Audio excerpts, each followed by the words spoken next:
Sa mga taong hindi nakakalimot pong mag-subscribe, naniniwala po akong sila ay may natatanging busilak at may mabubuting kalooban. Saan man kayo naroon sa iba't ibang sulok ng mundo,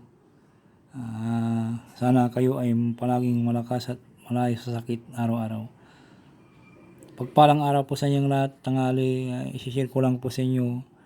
Susubukan ko lang po itong tangan ko pong mutya ng kidlat, kung ito po ay buhay at solid po. Ito po yung kidlat, susubukan ko po siyang paggalawin gamit po ang palito ng posporo. Narito po pangil ng kidlat, aking tangan po, para malaman po ninyo kung ano pang proseso po ng paggalaw, kung buhay po siya o legit po. Pangil ng kidlat,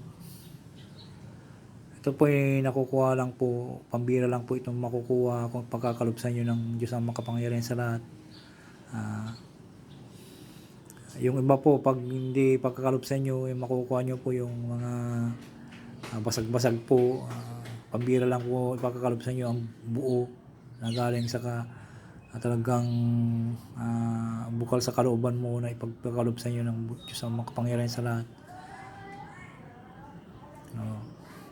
Mutya ng kidlat po, harang buka ng konto, mata. Makabisa po itong gamitin sa panggamutan, pangsupil sa mga masama sa kadiliman, galing kadiliman. Number 1 po, pang-protection sarili. Ito po yung nakita ko po kasi yung may lupa may nakikikon kami doon sa Pangasinan dati. Nakita ko na po ito kung anong klaseng kanto, parang kisak mata pag gumugulong-gulong to, pag kumikidlat pala to, gumugulong-gulong, ganun-ganun. Ang bilis, parang kislap mata, parang kasing bilis mabilis pa sa bala ng baril pag kumikilos tong kidlat. Parang apoy na gumugulong-gulong, mabilis. Nung bata pa kasi ako, nagtatanim kami ng palay sa Pangasinan. May taniman yung lolo ko, parang may amo sila. Pag nag-uupa sila, nagtatanim. At nung bata pa ako ay nakon ko na po. Yung isang kamag-anak ng lolo ko natamaan po ng kidlat. Ang inaayawan po pala ng kidlat ay kontra ng kidlat ay yung mga matutulis na bagay katulad ng stainless, mga silver dyan, tanso, at mga damit na pulang damit.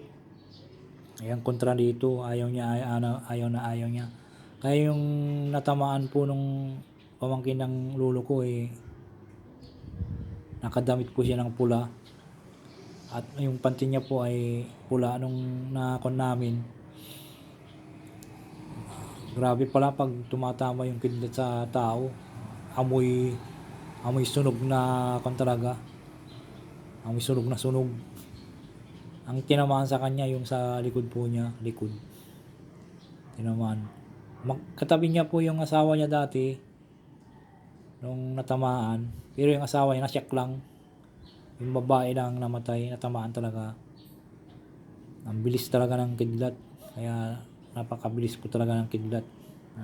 Pag may tangan ka po nito ay sulit na sulit po.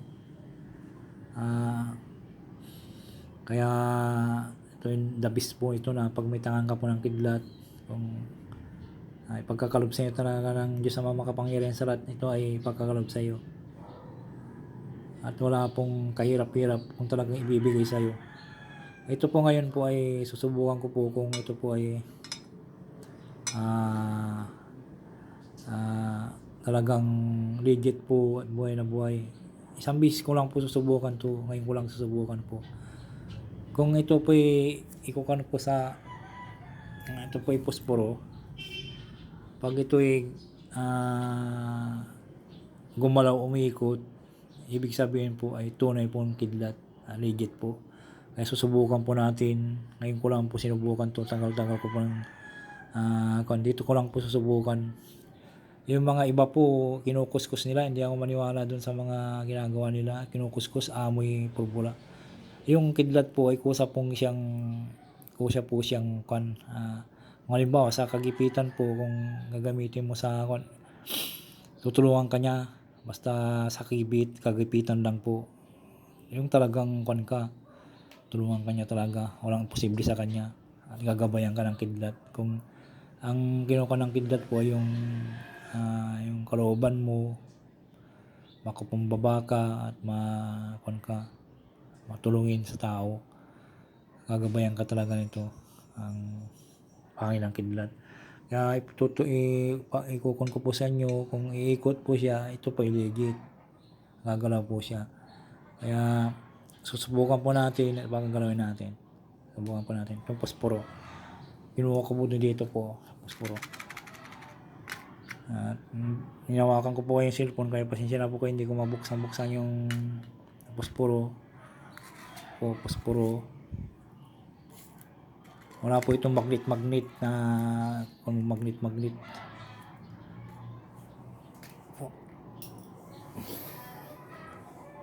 Silong po, wala pong magnet, silong wala po silong. Po talaga legit po ito. Subukan ko po.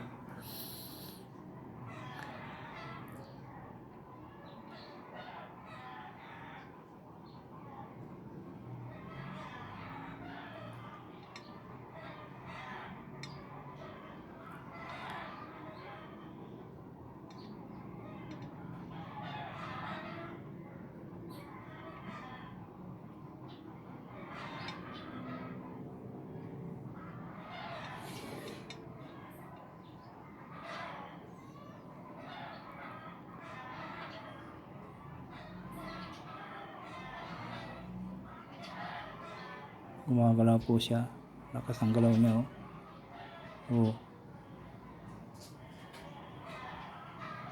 Lakas ang galaw niya.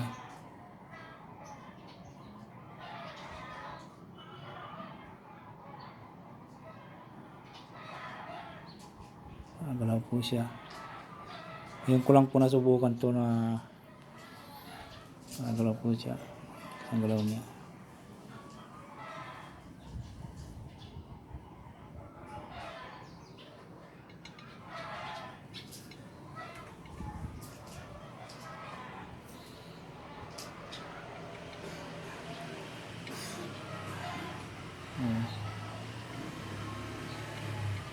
Yan mo makikita talaga kung tunay na kidlat, gagalaw po siya, buhay na buhay.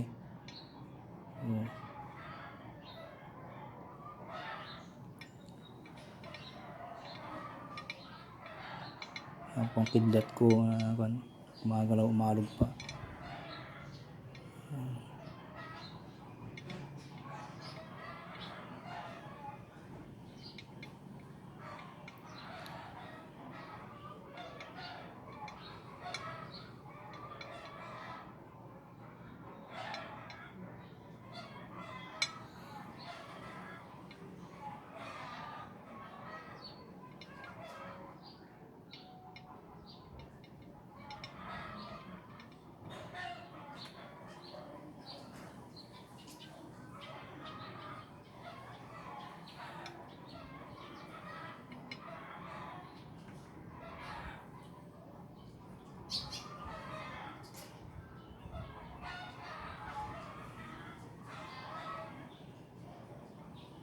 Hindi ko pa ginagalaw yung kamay ko, kusang gumagalaw po yan.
Yan po ang kidlat kung saan gumagalaw.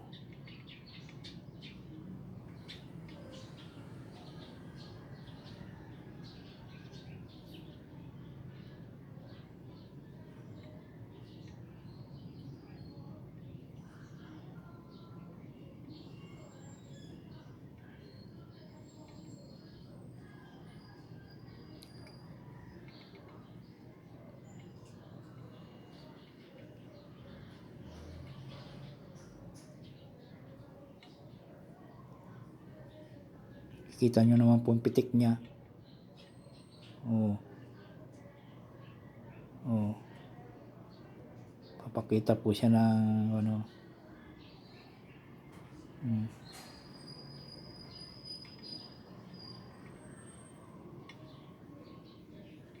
Kita po siya ng kapangyarihan niya.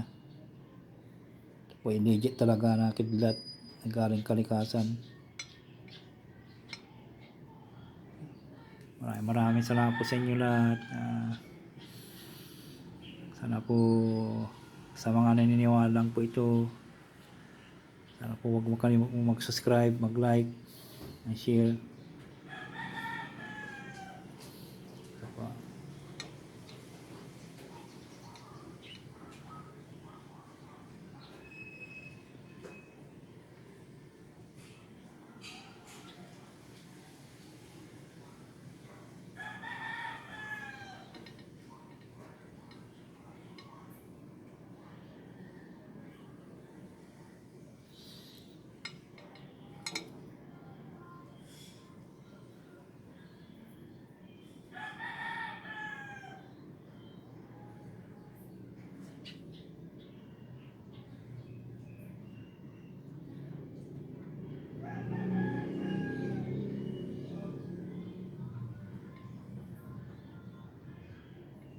Maraming salamat po.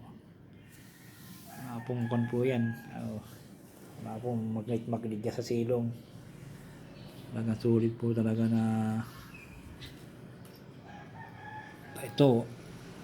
Wala pong magnet to, palito po ito. Ayan po, pinapakita ko lang po sa inyo kasi ngayon ko lang po nasubukan. Ito po wala na pong dasal po ito. Kusa pong gumagana yung pangilang kidlat. Wala pong lahat po ng mga mutya na po dito, wala na pong orasyon. Kusa po silang nagpapahiwatig na gumagabay sa inyo at tutulong po sa inyo kung busilak ang inyong kalooban. Sabi nila may dasal-dasal, wala pong dasal po ito, wala pong orasyon. Sila po ay kusang gagabay sa inyo. At ang pagkuhan po nito, tuturuan ko po kayo sa pagkuhan po ng mga mutya. Pag kahit 2 bisis lang po sila ibabad sa tubig, kalahating baso, tapos sa 1 linggo 2 bisis, tapos inumin nyo po yung para inumin po nyo yung tubig na binabadan nyo. Tapos kung sa kabilugan ng buwan po, ay babad nyo sa tubig ulit, tapos ipinilad nyo po sila sa kabilugan ng buwan para lumakas po sila. Ito po ang sikreto ng mga mutya na kan. Sabi nila na ibabad mo sa gatas. Hindi yun sa akin. Tubig lang po ito. Tubig. Kung wala po kayong gagawin, kahit ibabad nyo sila sa 1 linggo, 3 bisis, 4 na bisis, maganda po yun. Kung may ginagawa po kayo, hindi nyo maasikaso maigi, maraming salamat po sa inyo lahat. Sana po maintindihan nyo po at pag-subscribe po, like and share, pakinit po rin ang bell icon. Maraming salamat po sa inyo lahat. Bye bye po, shout out po sa inyo lahat. Salamat po. God bless po.